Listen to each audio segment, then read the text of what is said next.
याच्यामध्ये दोन सगळ्यात महत्त्वाचे मुद्दे मी सगळ्यात पहिले की आपल्या गावामध्ये आपल्या तरुणांनी कसं राहावं आणि त्याच्यासाठी काय करता येईल ह्यावरती माझा खूप सध्या अभ्यास चालू आहे. कारण की आपल्या गावातले सगळे टॅलेंटेड तरुण दुसऱ्या गावांकडे पळतात, शहराकडे पळतात, शहराच्या लाईफस्टाईलकडे पळतात. तीच लाईफस्टाईल आपल्या गावात राहून कशी जगता येईल ह्याच्यावरती माझं आता सध्या संशोधन चालू आहे. आपल्या तरुणांना आपल्या गावाकडे काय जॉब ऑपॉर्च्युनिटीज देता येईल त्याची अजून संशोधन चालू आहे. आणि त्याच्यात आपल्याला असं वाटतं की आता तर जर आपण एक IT सेक्टर म्हटलं तर वर्क फ्रॉम होम विषय आहे. मग वर्क फ्रॉम होम का नाही? त्याच्यासाठी बऱ्याच खेडेगावांमध्ये अजूनही लाईट आणि वायफायचा प्रॉब्लेम आहे. ते आपल्याला कसं व्यवस्थित करता येईल, पर्यावरणला हाताशी घेऊन आपल्याला कसं इलेक्ट्रिसिटी डेव्हलपमेंट करता येईल.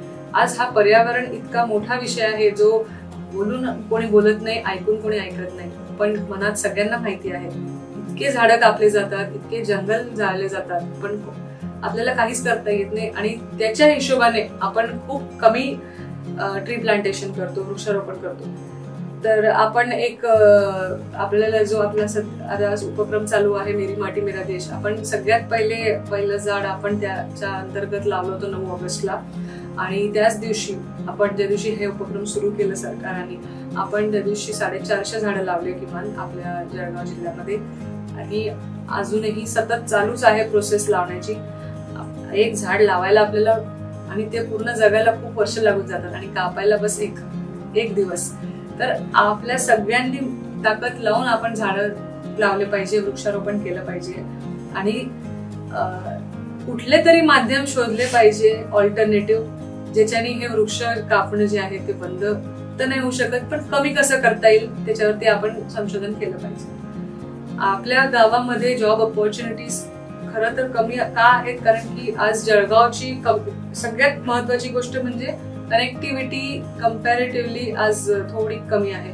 कुठलेही लार्जर सेक्टर यायचं म्हटलं तर फ्लाईटचं डिमांड असते. आपल्याकडे आज विमानतळ आहे, पण आपल्याकडे अजून फंक्शनिंग फ्लाईट सुरू झाल्या नाहीयेत.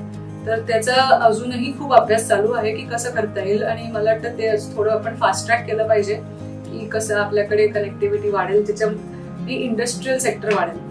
आज कॅपॅसिटी प्रचंड आहे जळगावच्या तरुणांमध्ये. जळगावच्या सगळ्या लोक खूप हुशार आहेत, पण ते इथे रिटर्न झाले पाहिजे, हे खूप महत्वाचं आहे. ऍग्रिकल्चर हे एकदम आपलं बेस आहे जळगाव जिल्ह्याचं.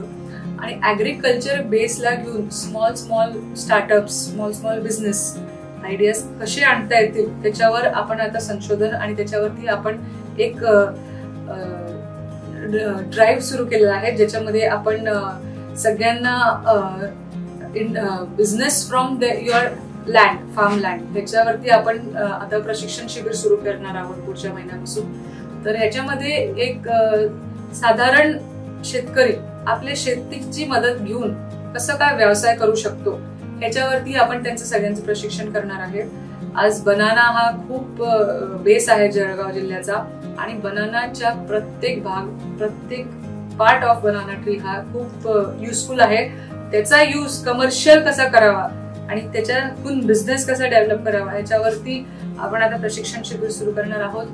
जणू काही सगळ्या तरुणांनी, आज प्रत्येकाच्या तरुणांचे जरी तिथे मोठ्या शेती असल्या तरी ते शिक्षण घेऊन बाहेर निघून जातात. तर त्यांनी शिक्षण घ्यायला नक्कीच बाहेर जावं, पण शिक्षण घेऊन आपल्या एरियामध्ये त्याची डेव्हलपमेंट करावी, हे सगळ्यांना अपॉर्च्युनिटी मिळावी, याच्यासाठी आपण प्रयत्न करणार आहोत.